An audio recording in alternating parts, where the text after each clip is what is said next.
I can introduce Frank. Frank Mortimer is our first VP in NJBA, and he's been working on the executive board for quite a few years now. And he's been very active in understanding the bee regulations of the state. And if anybody has a good understanding of where the regulations are, it's Frank. And he basically wrote frequently asked questions synopsis that was posted on the New Jersey Department of Agriculture's webpage that I would recommend that everybody become familiar with. And it's a simplified version of the regulations in a plain language perspective. So I would, again, let Frank go through this, and you'll see some of the pushing snow across the bottom. So, and I'm trying to mute as many people as I can here. So, other than that, Frank, is there anything else you want to say? No, thanks a lot, Isadora, and thanks for setting this up. I do think it's good to go through this right before bee season really gets rocking and rolling.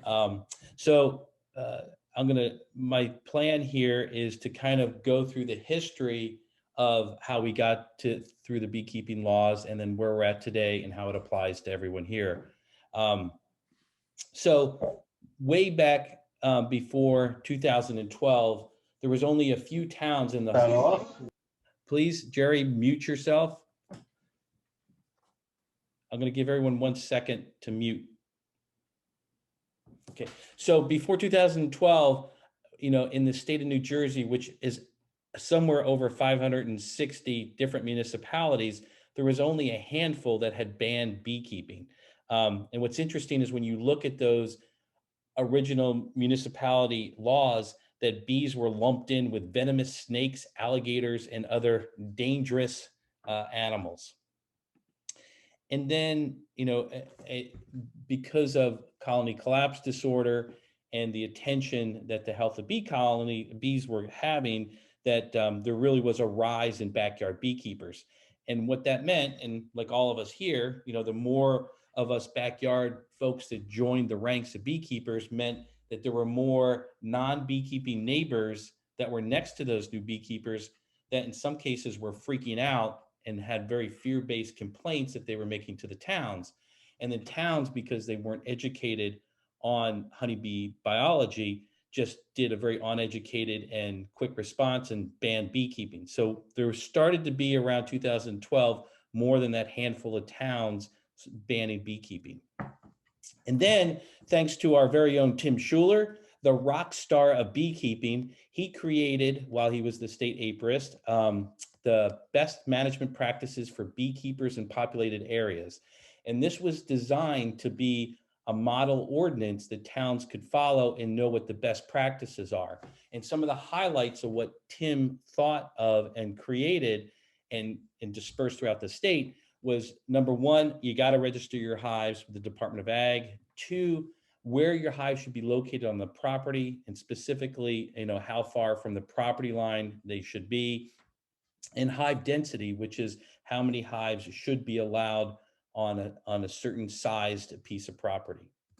Following up in 2013, Janet Katz, and for any of the really new beekeepers that are on here, Janet Katz was the president for, I believe, 8 years of the state NJBA, and prior to that had a long history of being an officer. And Janet Katz reached out to some bee-friendly state representatives, and with her help, they introduced laws at the state level to protect beekeeping. And then once they proposed that law, it was voted into this committee, which was the Agriculture and Natural Resources. So I want to pause and go back to our Saturday morning schoolhouse rock and remind everybody about how a bill becomes a law. So somebody in the legislature proposes a bill, and then that has to go to a committee, and it always has to go to the right committee, or if it goes to the wrong one, it can die. And then once that it's approved by that committee, then it goes before both houses of the legislator, and they have to vote on it. And if it passes both houses, then the governor signs it into a law. And again, if you remember, this cartoon. It's like, he signed it, Bill, now you're a law. So the first step was to get these laws into the committee and get it approved. And this is the first time that beekeepers across the state were contacted via Janet and the state and told, hey, you know, reach out to your representatives, reach out to the people on the committee and tell them that we want this bill approved. And the result is we got full support from the committee. So then it went to the House legislators, and again, that the bee peeps, all of us mobilized, and which again resulted in emails and phone calls to your local representatives. And from that, it was unanimously approved. And I want to really pause here. It was every single legislator voted yes to support beekeeping. And in this day and time, how many things can you point at and say that it didn't matter what party you were on, what side of the fence, they were 100% in agreement?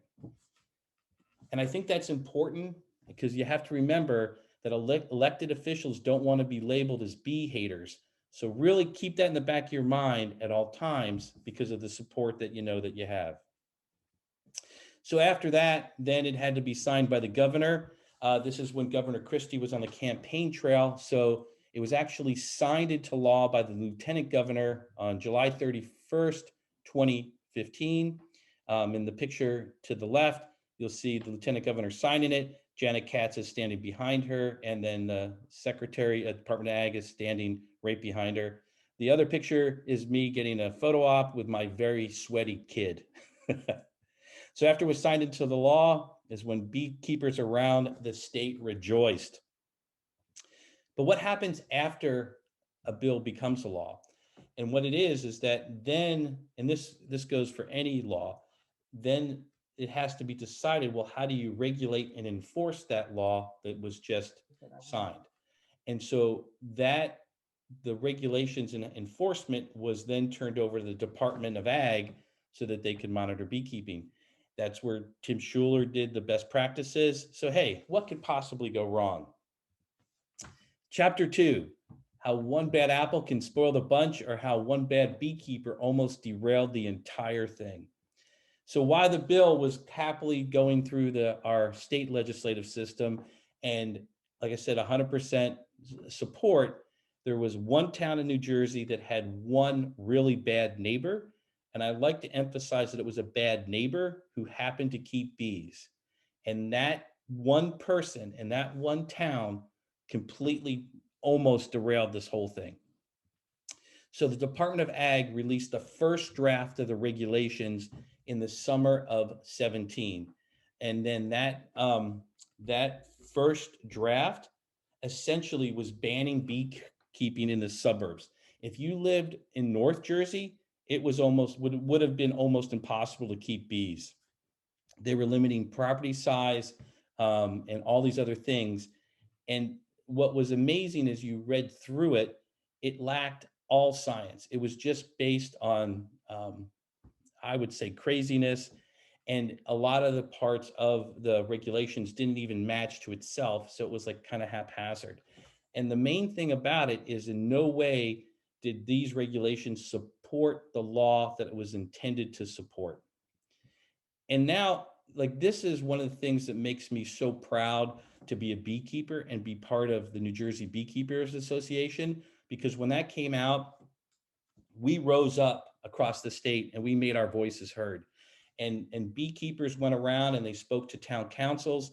They got interviewed by the press. They talked to non-beekeepers so that they could voice their opposition. And then the media started reporting on the unfairness. There was state legislators that got involved, municipal politicians. And so in the end, thanks to everybody, a lot of people on this call and a lot of other people that aren't on this call, but were very active, they got various town councils to formally oppose the regulations, like voting and saying we oppose this. And that came from beekeepers speaking before town councils. And again, every time a beekeeper went before any kind of council, they had 100% support, which to me, I'll say it again, is amazing. And we even had other state legislators that proposed new bills to block these regulations because everyone was in favor of helping the beekeepers. And there was so much pressure on the Department of Ag, and the outcry was just so overwhelmingly in our favor that the Secretary of Ag had to publicly say that the regulations will be changed. And the Department of Ag lawyer who had created this first fiction retired, and I'll air quote it. And that's when the Department of Ag began reworking the regulations and thought about what the law they were intended to support. So a year later, in December of 2018, is when the new regulations were published. And they were significantly revised from the first one that was so scary. And all the major problems were fixed, except there was a few things that looked a little scary, especially if they were taken out of context. And the main one is there in the regulation is this phrase, unlawful to pose a direct threat to public safety. And I'm going to cover that later, but that was the main scary thing in the regulations.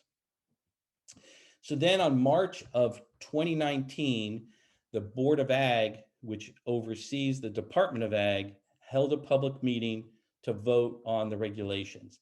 And there was about 150 beekeepers at this meeting. And again, it just was so awesome to me to be part of such a great community of like-minded people that spoke up in all these different ways about how beekeeping changed their life and how important beekeeping was. And it was just awesome. And then, but the Board of Ag voted to approve the regulations. And, you know, we always talk about how slow politics and government works. So that's why I really want to emphasize this. They voted to approve the regulations 4 years after it was signed into law and 7 years after it was its first inception.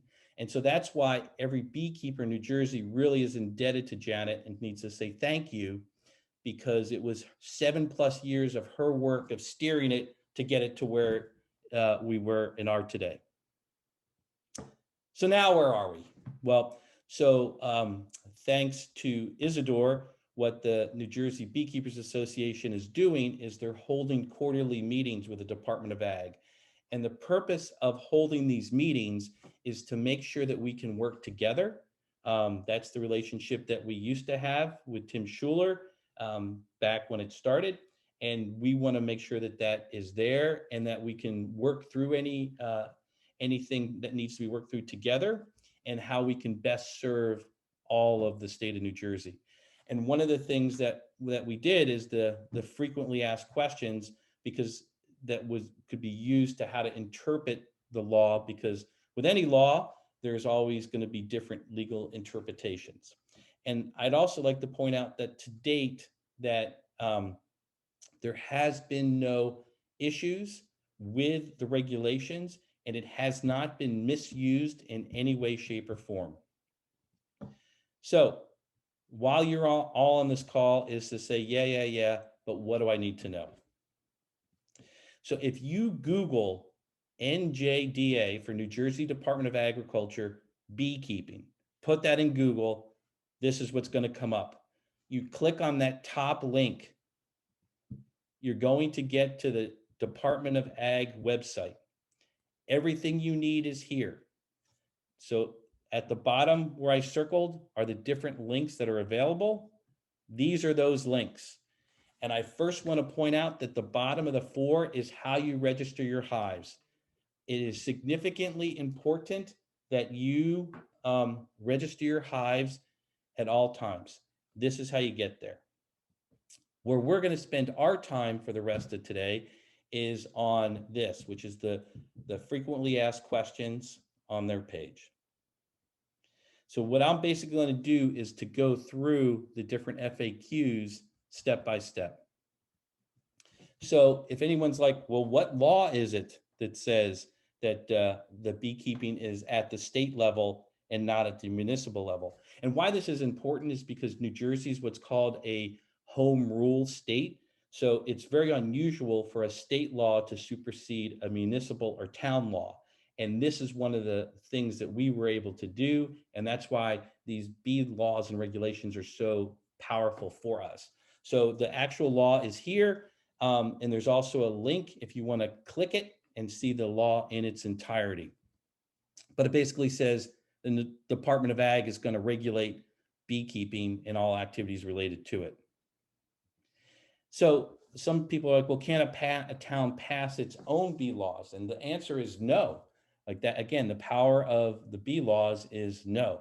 And so if you dig into the actual law and regulations, this is what it says in its entirety. And the thing that's important here is that it says a municipality can pass an ordinance that matches what the Department of Ag has done, and that's by reference these apiary standards. And then it also goes on to say, and if a town wants to do more than that, that they have to have guidance from the Department of Ag. So meaning that there's no way a town could just pop on extra regulations, that they have to get the blessing of the Department of Ag in that instance. So this is probably one of the most important bee regulations, that there are limits, and as other officers in the club will say, we support these limits of how many hives you can have on your property. So if you have a quarter acre or less, you can have 3 hives. Half an acre, it goes to 6, and then just keeps going up by 3 until you're over an acre, and then you can have up to 40 hives. And that does not include nukes. Like there's also an exception that you're allowed to have 1 nuke per 2 colonies. So you can split and do that stuff. So the bee regulations work both ways, meaning it will help you and support you, the beekeeper, as long as you're following the rules.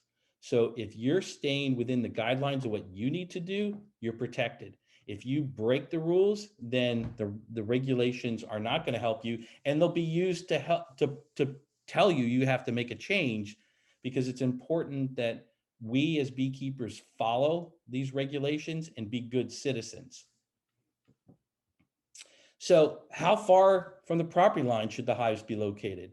And it's 10 feet from the property line and at least 20 feet from any sidewalk or road or path. So that's pretty important to think about when you're placing your hives. The regulations say it's unlawful to keep bees if they pose a direct threat. So remember I brought this up, the one scary thing? So here's the thing that makes it less scary, is that it's not somebody can just come along and say, oh, this person has bees, they're a threat to my public health. It is the state apiarist or his or her designee that can say that it's a public hazard. Additionally, that this line is also in multiple other regulations that the Department of Ag has out there. So this line is not unique to beekeepers. And where this comes into play is like the next question. If I'm allergic to bee stings, then isn't that a threat to my public safety? No. It's that the Department of Ag took this under consideration when they did the regulations, and because bees travel 3+ miles from the hive, there's no way that you can control that or say that just because somebody says they're allergic that should be outlaw beekeeping. So a threat to public health and safety does not equal bee stings or something else that the general public might think it means. It would be if you're keeping bees in a way that is dangerous, that is determined by the state apiarist or someone that Megan says can say it. So again, if you're following the rules and doing what you're supposed to, then you don't have to worry about somebody coming along and saying this.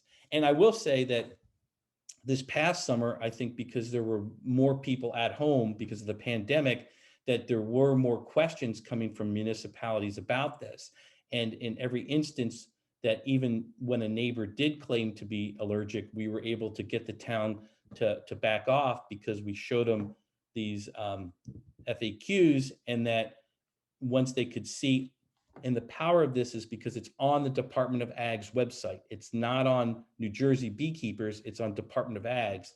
So it really quells any fears or stops the steam from anybody that wants to try to start coming after a beekeeper. What does it mean when the regulations state a beekeeper shall establish a flyaway barrier at least 6 feet height, consisting of a wall fence that is parallel to the property line and maintained at least 6 feet beyond the colony each direction? So what's interesting here is that when you read the way the regulation is written, it sort of sounds like what they're saying is that you have to have a flyaway barrier in all 4 directions around the hive. But what it really means, and that's why it says below, parallel to the property line. So when you do a flyaway barrier, it's between you and your neighbor's yard.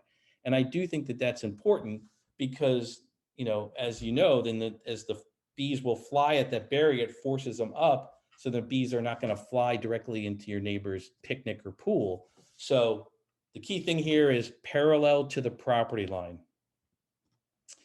Is there an education requirement? Yes. If you're within your first year of keeping bees, you have to take an accredited course. And this is good for us and our association because it means that we can get more people into it and we can educate them, because I think that if we have the more beekeepers that have been somewhat formally trained, that the better it is for all of us. Additionally, what I really commend the Department of Ag for doing here is that they have listed our association on their website and a link over to us so we can help control where people go for those courses. Is a beekeeper required to maintain a water source? Heck yes, that you have to have water on your property. It's not like it's a set amount, it's just that you have to have water there. And as we always say, it's best to get that established before the bees start flying so they center on your water as opposed to go to your neighbor's pool. Is a beekeeper required to inspect his hives? Yes. This has been part of state laws for a very long time. And part of being a beekeeper is that you have to go in and you have to make sure that it's not overcome with disease, especially American foul brood or something that could impact all your other fellow beekeepers. How should a beekeeper manage swarming? And in this, this is important, the more suburban or tightly knit community you live in. It's important that you're staying ahead of swarms, because while we might think it's cool to see a big giant ball of bees hanging on a tree, if you're a non-beekeeper and that ball of things is on your deck, then you're not going to be happy. So you have to think about that and again, be a good beekeeper, be a good citizen, and do everything you can to try to reduce swarming. And I think that if you're not managing your swarming and your bees are repeatedly bivouacking on somebody else's property, that could cause a problem. And it is something that may come back to be a concern, and that's why you need to always do your best to control swarming.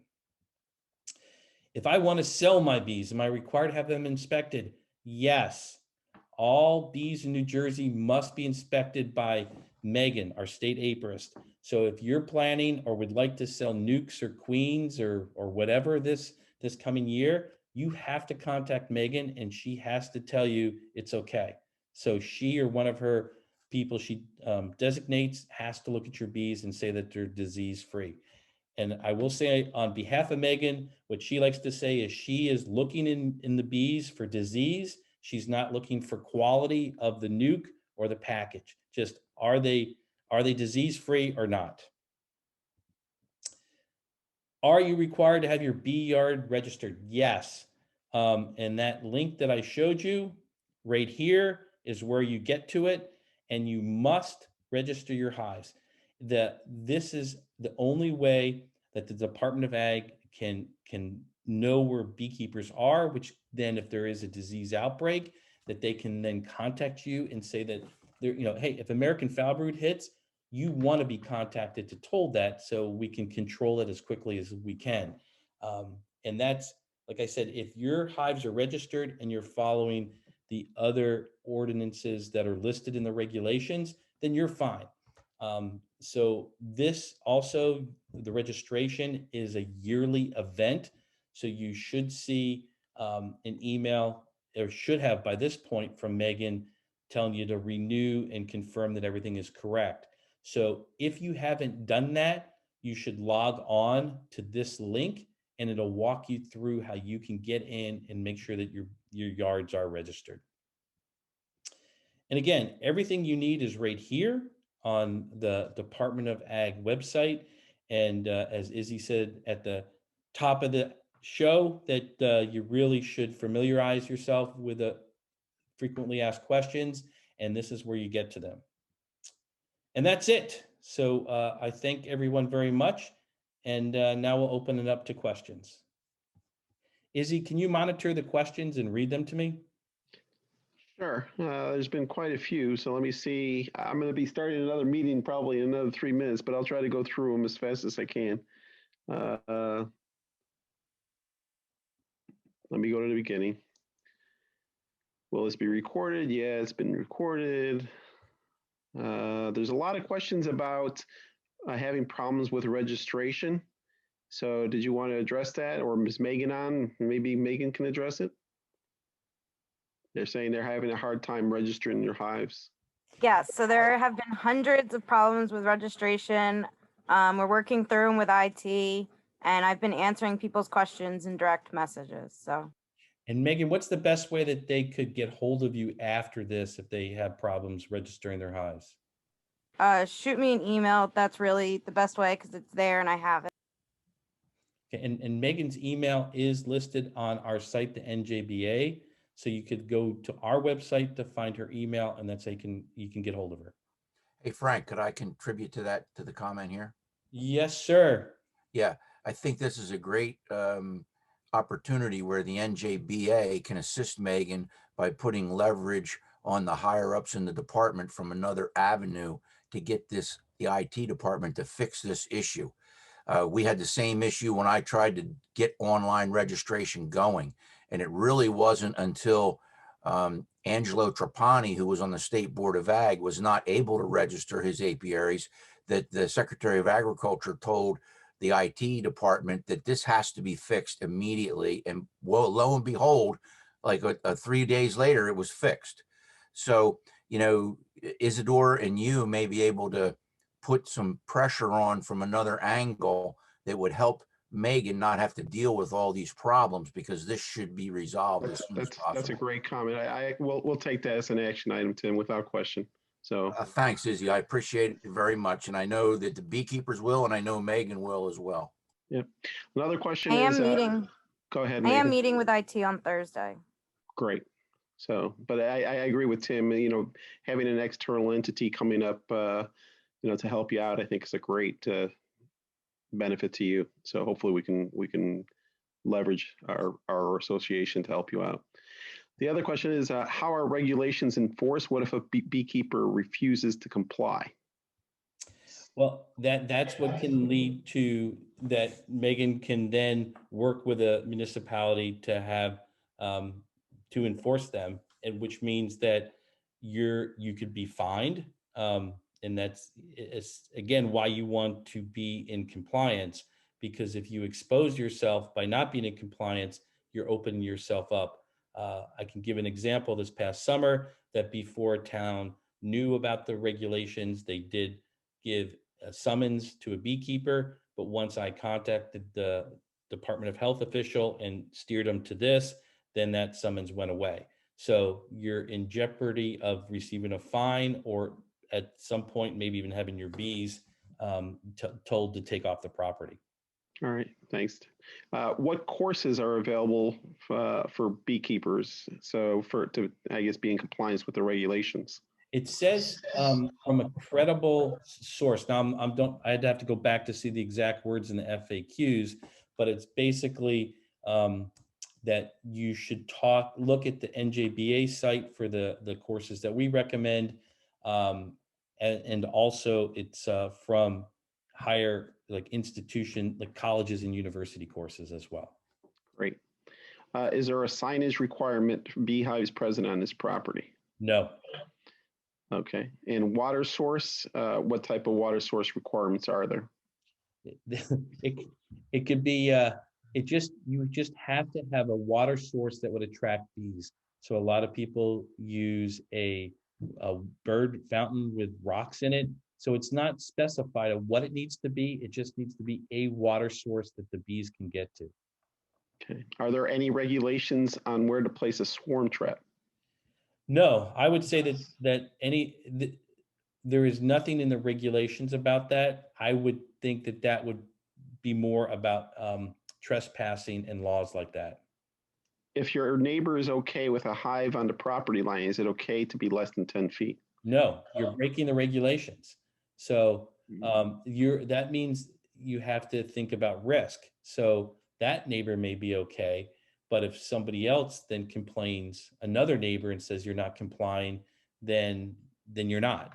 So it's okay. The speed limit on the turnpike is what? 55, 65? How many people go 70 and 80? You know, it's a matter of risk if your neighbor's okay with it, but you are breaking the regulations. Okay, this one I don't fully understand. What is the law regarding exterminators? I get a few calls a year from homeowners who have called a pest control company to remove bees. So is he asking if will a pest control company exterminate bees or will they remove bees? I'm not sure what he's saying there. So if you look at the different pesticides on the label, it will say that it cannot be used on honeybees. So the regulation is more that if you're a licensed exterminator, you have to follow what's listed on the bottle. So you can't legally use certain chemicals to kill bees, which essentially means you can't kill bees. Right. And Frank, If I can I want to add to sell, that? oh, go ahead. Yeah. In my experience, most of the time, pest control companies know the difference between honeybees and other bees, and they will seek out a beekeeper. So if you're in the business of removing bees from homes, linking up with the local pest control companies is a good way for you to kind of form a bond there to be able to protect the bees and prevent them from being killed. Right. Another one is if I want to sell a nuke or a hive of bees, does every sale require an inspection? That's a question for Megan, but I'm assuming she's going to check you out once, not come every time you have a new nuke to sell. Okay. Is registration required if keeping a hive at an already established apiary? Say that again? Is registration required if keeping a hive in an already established apiary? So in other words, the apiary yard is already registered, it sounds like. So that your registration is for a specific yard, and when you're registering that yard, it says how many hives do you have on that property. So it just means that you would have to update your registration. Yeah, I would say from a registration, I just want to make sure they're not thinking of grandfather. In other words, I had a hive on this property. Do I need to register that hive or that apiary? The answer is yes, you need to register your apiaries. So that apiary site. So to clarify, when I buy a nuke hive, I should receive a certificate that states the Varroa count. That's not true. No. So, and one thing that Megan wants known to everybody is, just because she's certified, a beekeeper's nukes doesn't mean that it's a quality nuke. It just says that the bee yard that those nukes come from have been inspected at some point in time, and they were healthy at that point in time. It doesn't assure quality or any issues, or that the nuke will survive. It's basically just making sure from a disease perspective that there's no issues with that individual selling nukes. Megan, did you want to clarify any of that? Sorry, Okay. I'm answering questions in messages. Okay. If it was about registration, yes, register each apiary location. It was about a nuke, and basically we were saying that when you certify a nuke bee yard, it's not for the quality of the nuke or an individual nuke. It's just that you've inspected those nukes for the health and disease factor. So just Yeah, wanted the main thing we're looking for is American foul brood, but we will also look for sac brood, European foul brood, chalk brood, and possibly Varroa nosema, depending on what the bees look like and any viruses that we can see. So those are the diseases we're looking for. And Susan asks Megan, I intend to sell nukes this year. How much time do I need to allow to have Megan or the crew to come out and inspect my nukes? I messaged her. You send me emails. I've compiled a list and started inspecting nukes and queens for sale this year. Thank you, Megan. Let me see this one. We live on 6 acres. I have 3 hives about 100 yards from our property line. Do I need to build a flyaway barrier? So the flyaway barrier is in there. It's more for the tighter property areas so that the bees aren't cruising, directly into the neighbor's property, but you're forcing them up. There are regulations about fences on your property, and essentially that's what a flyaway barrier could be, is just something between your yard and your neighbor's yard. Okay. Are there yearly deadlines for annual registration? And how do I get an AIS number to register? So that's what, if you're having problems in that link, that's what Megan's saying, to email her. But yeah, that the registration should take place in the first quarter of every year, and it has to be done every year. Okay, one more person said, I don't quite understand the flyway regs. If my hives are in the middle of my yard, 30 to 40 feet from my neighbors, do I need a flyway? Well, you would still need a fence around your property, is what it's saying. So it's not that you would need to have, and this is why I wanted to, it's in the FAQs and why I brought it up, because I do think it's written in a confusing way, but it's essentially that you need some sort of fence or something between your property and the neighbor's property. Okay. Are there any regulations regarding selling honey? Does honey or processing require inspection? That does not fall under these regulations. There's another area in the Department of Ag where we have the link from NJBA to that site, which says that honey is exempt, as is maple syrup, from the inspections that's required of processed foods. Okay. Do we register every year or just update our numbers on the hives? If you've registered once, then you just update it, which is essentially re-registering it on a yearly basis. So what you're calling update, we would say, is a re-registration. Okay. Is Megan solely in charge of investigation and enforcement when a complaint is generated, or has she or does she appoint representatives from the beekeeping community to assist her?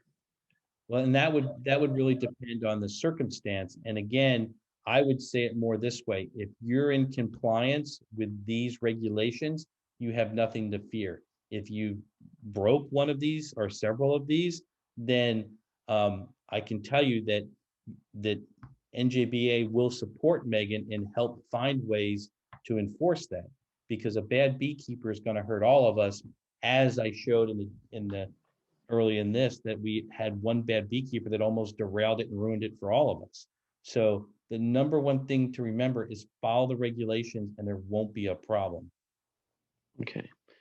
What are the criteria governing the training requirements as they affect beekeepers for whom this is not their first year of beekeeping? Then you're fine. It was only looking at new beekeepers to give them that base level of education. So if you've been keeping bees for a number of years, you don't have to go backwards and get it. Okay. Does a standard 6-foot wooden fence along your property line count as a flyaway barrier, or would it have to be closer to the hive? That is exactly what it's supposed to be. So, and that's where it's funky, because you don't have to build something right around your hives. It should be your property line. Right. When should you register your hive, before you establish it or soon after? It's your bee yard, so you can register it whenever is most convenient for you. Okay. I live on a quarter acre. Do I need to notify my neighbors? No.